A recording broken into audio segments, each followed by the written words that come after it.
Okay, so you've probably seen that chorus effect in Maschine stock library, but you probably don't understand when you should be using it in your mix in a creative context. And because you don't understand that right now, I'm telling you it's biting you in the ass. Chorus is a really important creative effect for your mixes, alright? It helps with 808s, it helps with synthesizers, electric pianos, guitars, vocals even. It is an insanely important effect to add to your creative arsenal when you're mixing a beat, especially in a creative sense. Why is this important? Well, because choruses typically take very narrow sounds and thin sounds in your mix, and it ends up making them wider, more lush, it adds more movement and makes it bigger in the overall mix, alright? That makes it very useful for, like I said, guitars and other things. And the effect that it has is related to its name, right? If you think of a chorus, think of the definition of the word chorus. It's like an arrangement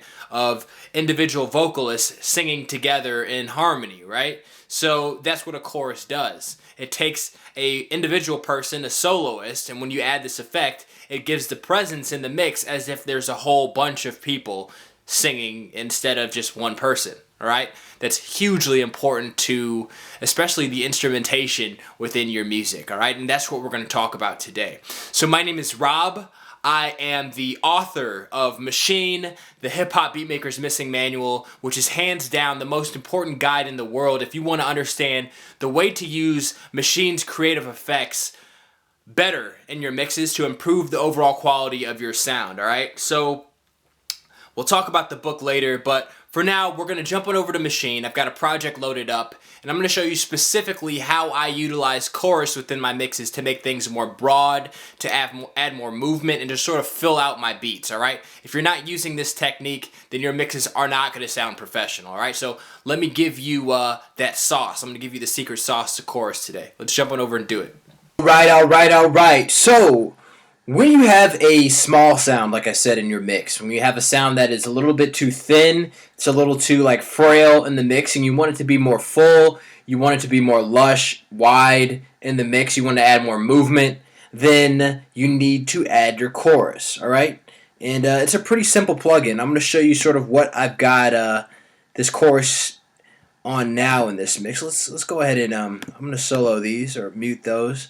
I've got a drum groove working. What I'm going to do is I'm going to figure out a little electric piano melody to add on top of this, and then I'm going to add some chorus to it just to sort of give you an idea of the differences between the chorus sound and a non-chorus sound. Let's go ahead and throw on. Let's find some instruments. What am I not looking at? Keys.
Alright, so we've got this electric piano lead, and let's go ahead and throw on a chorus to see the differences in the sound once we throw on the chorus. I want you to pay attention if you don't have your headphones on already, if you're not using your studio monitors. The chorus is going to make this sound more wide, more full, more lush. It's going to add more movement and make it more prominent in the mix. So let's go ahead and enable the chorus. I'm going to turn it off and then turn it back on to let you listen to the differences.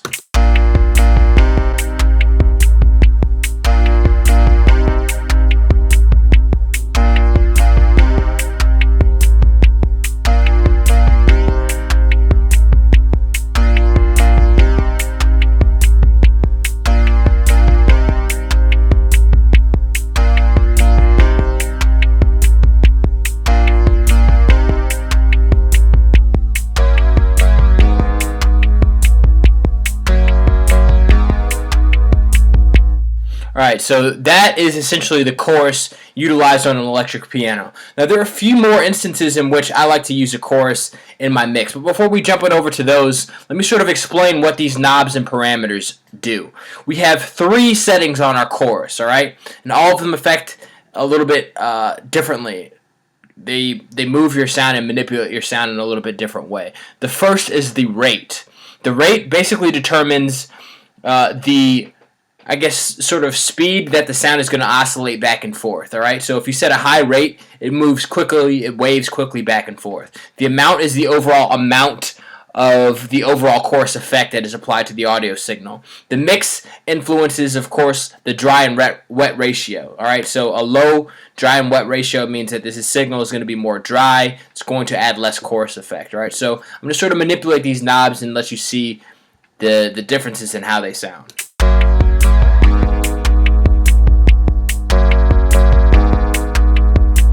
You see how when I turned up that rate, the waviness of the sound increased? It's really panning back and forth between the left and the right speaker. All right, so I'm gonna turn it down low and then raise it up again to let you hear sort of what that sounds like. I think this would be more useful on an electric guitar than a piano.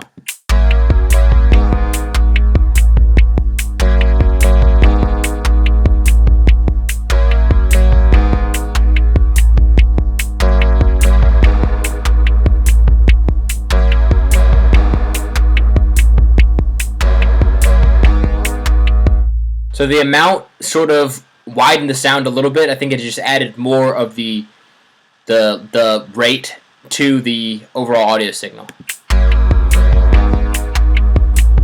You can see it's making it a little bit more like tremolo effect in the background.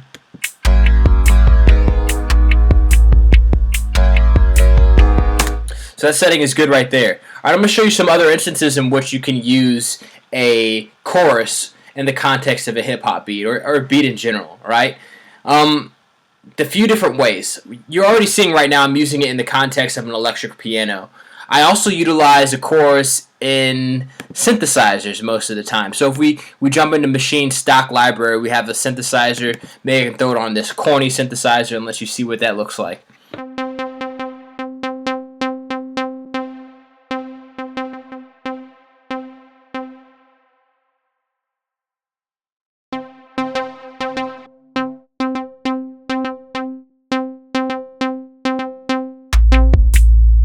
So this is with all the effects turned off and the chorus included turned off. It's very narrow in the center of the mix. When you throw on the chorus, it widens it a little bit and it makes it sound a little bit more thick.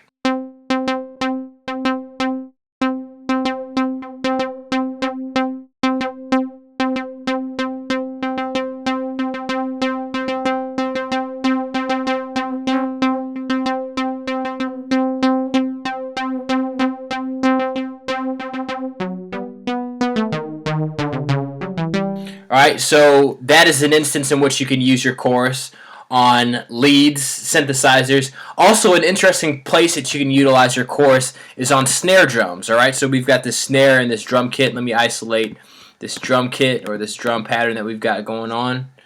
Let's solo this thing. We can throw it on a snare, so let's listen to the snare. Oh, actually, this is a clap. Let's see what this sounds like on the on the clap though. Throw on.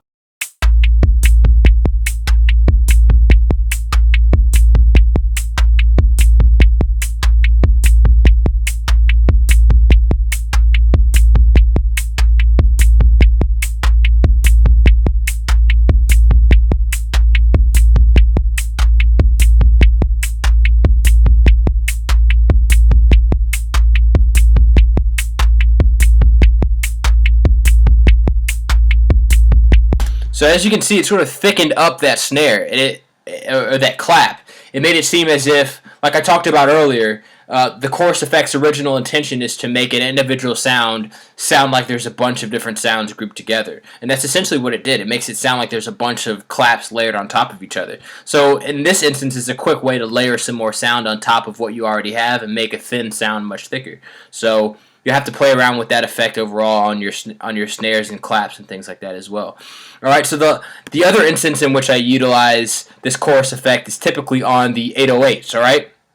But the difference is in the way in which I utilize it, all right? I typically don't like to apply it directly to the signal chain. I like to apply it as a send channel, all right? I have an entire video on send channels. I'm not going to go into the details now just because I don't have that much time, but the basic gist of it is it's going to duplicate two versions of our sound. One is going to be routed through this chorus send channel, and the original sound is going to be kept intact. So instead of applying it directly to the signal chain and muffling our sound a little bit and just distorting the original context of the sound, it's going to add two sounds layered on top of each other, and that's a really great way to use the chorus, all right? So we just set up this chorus send channel. What I'm going to do now is route my 808 through the send channel, all right? So I'm on the sound level, can click this wheel here, go to the aux to set up a send channel, press this, and jump into the chorus, and that makes it very easy to route the sound. I'm going to sort of turn it all the way down, so this is 0. I'm going to sort of dial it up so you can hear the differences. So pay attention to how wide this 808 sounds, how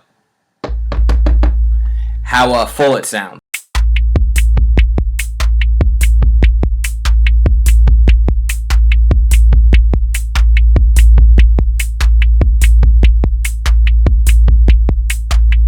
So it's very subtle, but it increased this the sound quality a few notches. There's some other things that you can do. Typically, you can throw this in mono as well. If you have a mono or stereo plugin, you can sort of isolate the mid-side elements that are going on. So totally reduce the side gain and the side pan. Make sure that's centered in the mix, and sort of isolate the chorus effect to mono. That makes it a little bit more prominent in the mix. It's a really good way to utilize a chorus is through a send channel set up on your 808s, all right? So there are also situations in which you don't want to use chorus, all right? And I just told you the different ways in which you should use chorus, basically on your leads, on electric pianos. But the point of chorus is to make sounds more prominent and more thick in the mix. It makes it more noticeable. The only problem with this is the overuse of chorus in the context of your mix.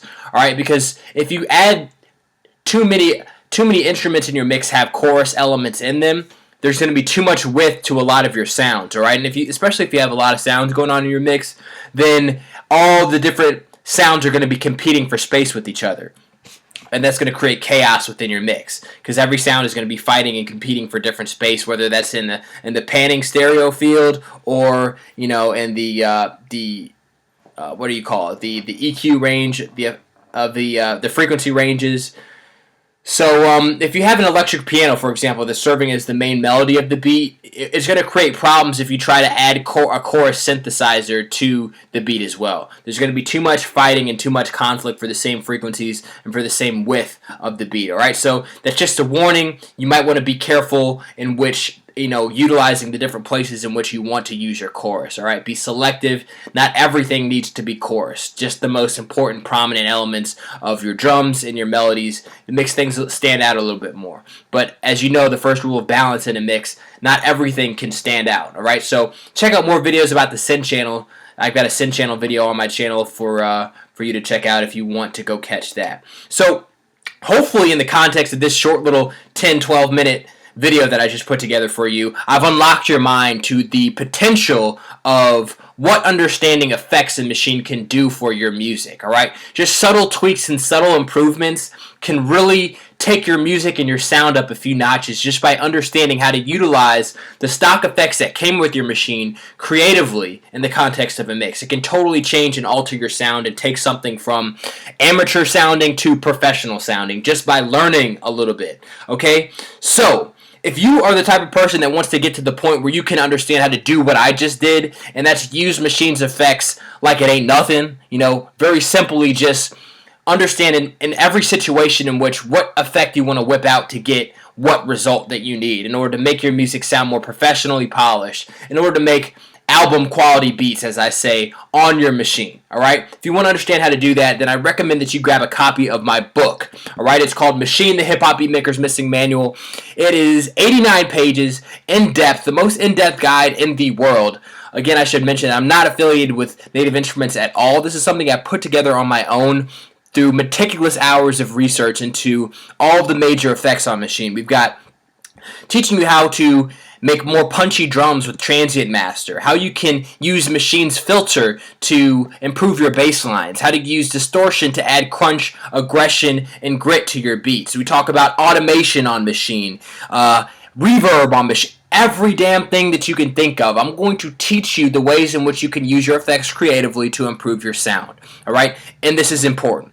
But here's the good news. It gets even greater. All right? Not only can you grab this guide and learn everything that you need, but normally this guide is $49, okay? And at that price, it's still a steal, considering that if you just sell one beat license for $50, the guide already pays for itself. But I figured out over the past few years that the more copies of this book that I get into the hands of, the people who watch my videos, the bigger and better my brand becomes, the more people really are able to get value from me. So what I'm doing today is I'm giving away copies of this book for just $1. Okay? $1. There's no catch, no tricks, literally $1. All you got to do is, if you're watching this video on YouTube, I want you to click the link to this book. It's linked in the description. If you're watching this on my blog, it's going to be linked below this video and the text of the blog article itself. I know that you're really going to love this book. You're going to love the techniques that I'm teaching you. You're going to get a lot of value from understanding how to finally use Maschine's creative effects to improve your sound on Maschine and to amp up the quality of your production to make your sound more professional. It's going to be the smartest investment that you've ever made. It's literally only $1. So grab your copy now before I decide to raise the price back up. Again, my name is Rob. I am the author of this book and the author of a really cool blog called Hip Hop Rally. All right? What I want you to do is subscribe to this channel right now. All right? Even if you decide not to get the book, I continuously post really valuable information just like this. The difference is between me and other people who teach concepts on Maschine is that the way that I teach is more thorough. It's more in depth. It's for the intermediate and advanced producers. I don't focus on the baby things, but I focus on more advanced concepts and techniques. The concepts and techniques that you need to understand in order to advance your sound and to take the next step, whatever that is for you in your music career, okay? So I'm not teaching you the baby stuff on how to, how to turn on your machine and how to load up samples and stuff. There's plenty of stuff out there like that there's plenty of stuff out there for that type of information. This is the advanced stuff. So subscribe to the channel, grab your copy of the book. My name is Rob, and I will holler at you tomorrow. All right, peace.